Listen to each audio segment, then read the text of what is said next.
Hey everyone, Rascal here. And Mama, welcome to another spooky podcast. Today we're covering the sequel to the original 2014 movie, Goosebumps 2 Haunted Halloween. This movie has a brand new cast, but strangely follows almost the same formula as the original. A group of kids find the abandoned evil dummy Slappy, who wants to bring all of the Halloween monsters to life. Didn't they do that already? Yeah.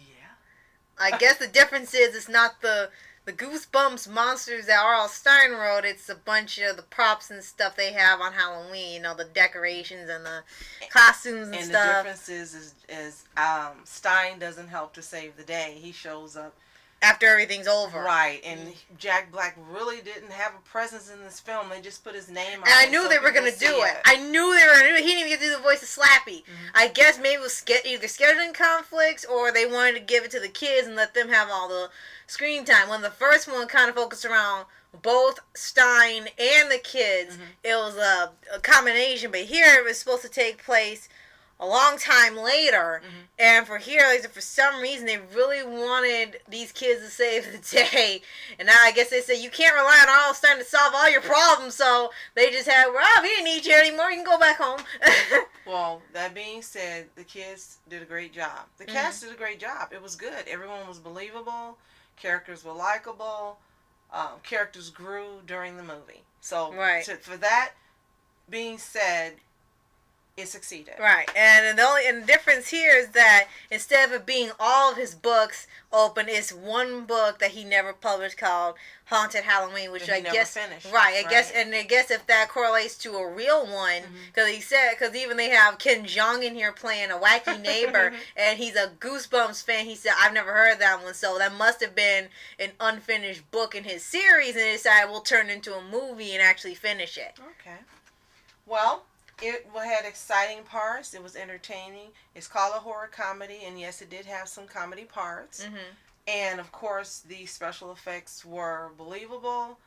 And I'm sorry, Goosebumps. The first Goosebumps came out in 2015, not 14. Sorry about that. Okay, the special effects were believable, and I just repeated myself. Sorry about that, guys.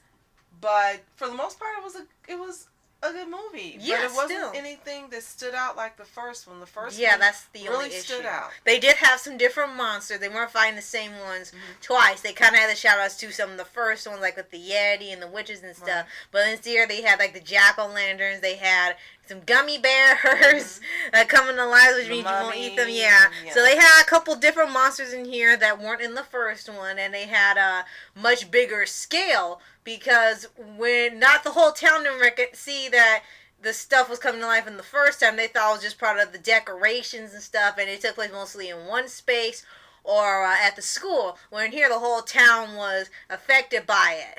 Well, so that was a difference. It did well at the box office. It took $35 million to make, and it grossed over $93 million. So it was not a box office flop. It did well. It made more than 2 times the amount it cost to produce it. So it was reasonable. Yeah.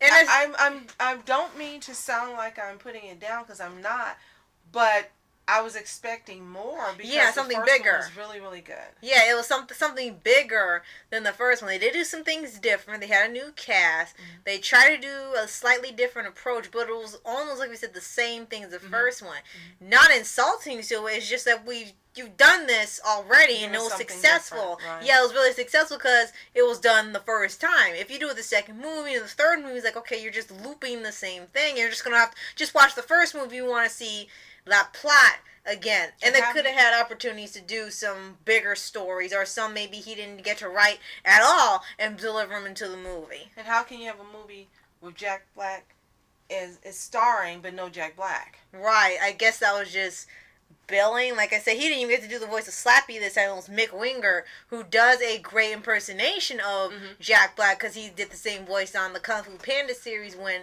they couldn't get him to do the show. Who also does voices in Iron Man series. Who is he in Iron Man?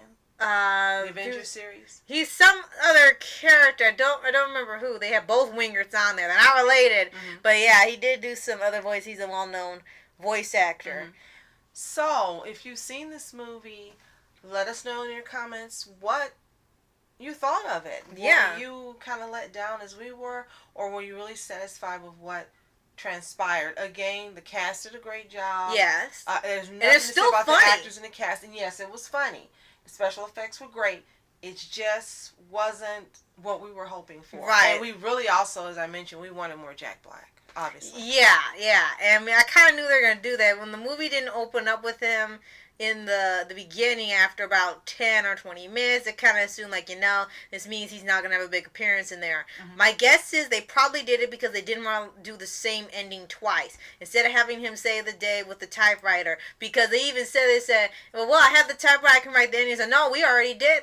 We already saved the world and everything. So they did. It was kind of like that nod to, we know how the first movie ended. We don't want to do the same ending twice and the same conclusion. I mean, there was no build up or anything. They had done that. Mm-hmm.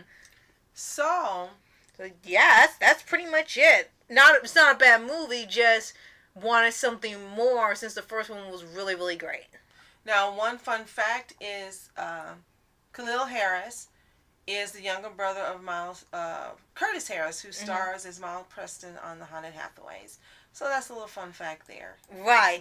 And I thought it was hilarious because that's the voice of Clyde on the Loud House. Yes. I didn't even realize it. So man, he can't even look like Clyde, so I should have been a clue that was him. Right. So there's a little fun fact for you, a la Bennett Dudley. Right. So let us know what you thought of the movie in the comments, and if they do a third movie, they do have something at the end that kind of reveals that they're most likely going to do a third movie. So what do you think is going to happen?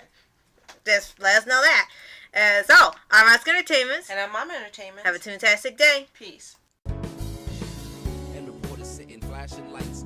Trying to walk around, man, who the hell are you? What you want to do? Well, man, it's on you. Man, it's on you. Hit her in my dreams. She was my queen. A castle in the mountaintops, rivers and streams. Plucking sunlight from the sky in my pocket. Giving